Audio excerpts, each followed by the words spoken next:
Hello Bloomington, this is Mayor Tim Busse, and this is your Council Minute recapping the April 20th Council meeting. At our April 20th City Council meeting, the City Council approved the 10-year Capital Improvement Plan, also known as the CIP for the city.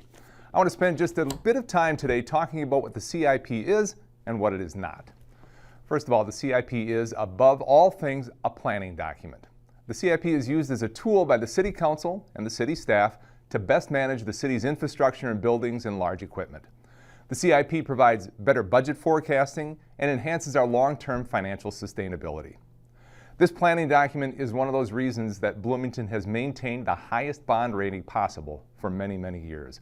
All of our roads, trails, parks, all of the playgrounds and fire stations, all of the pipes under the ground, our staff has to make sure we are planning for all of those things to be in good shape and to be repaired or replaced at the right time.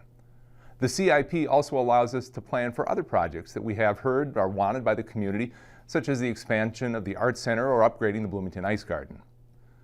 The plan helps us to identify funding to support these projects. For many of these projects, it takes many years to get commitments from the federal government or the state of Minnesota or Hennepin County or the Metropolitan Council. That's why this document often has projects in it for 5 to 10 years before actually getting those projects done. It's also important to be clear about what the CIP is not. The CIP is not a wish list. The vast majority of the items in this plan are existing already, and because they are getting older, they need to be replaced. The CIP is not a blank check for the staff or the council. Items in the CIP are considered in the budgeting process, and many of the projects, because of the amount of the cost, have to be publicly bid and/or approved by the City Council. The CIP is not a guarantee of spending. Approving the plan does not automatically approve all of the projects.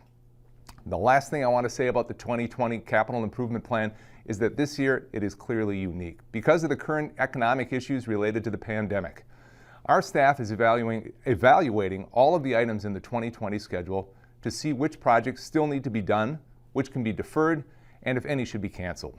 Staff will be bringing additional information back to the City Council as updates to the 2020 budget. Bloomington has a city charter.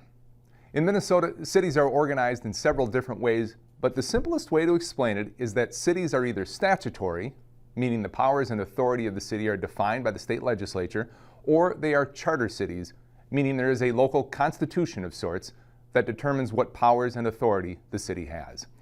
We don't spend a lot of time talking about the city charter, but there is probably going to be quite a bit of discussion about the charter this year. As many of you are aware, there's been a legal challenge by members of the community that would require the city to amend its charter related to the organized trash and recycling collection in Bloomington. This November, there will be a vote by the people of Bloomington on this issue. Even though the city has been operating an organized system dating back to 2016, the ballot question will ask residents to decide if the Bloomington City Charter should be amended to require residents to decide how garbage is collected. And if the charter is amended, a second vote will be necessary to decide if the current system stays in place or if it will go back to a system where everyone selects their own trash hauler. The specifics of the questions still have to go to the Charter Commission in May before coming back to the City Council, so there is still a ways to go on this.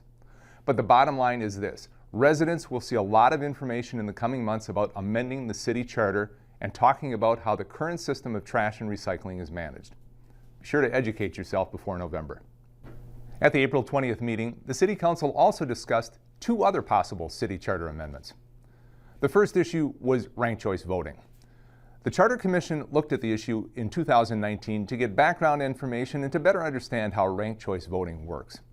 St. Louis Park, Minneapolis, and St. Paul have all moved to ranked choice voting in the last few years, and there is a group of Bloomington residents who have been advocating that the City of Bloomington give residents the option to choose this form of voting as well.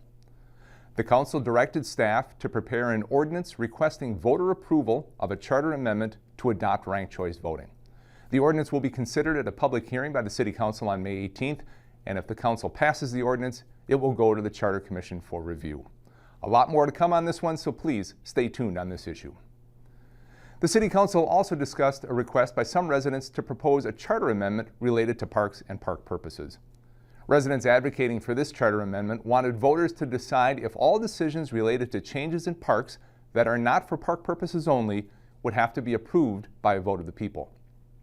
The council struggled with this proposal because there is no definition of park purposes, and the effect of this proposal would override the city's ordinances related to parks, and it would create confusion about what authority the city council has and what has to be decided by voters.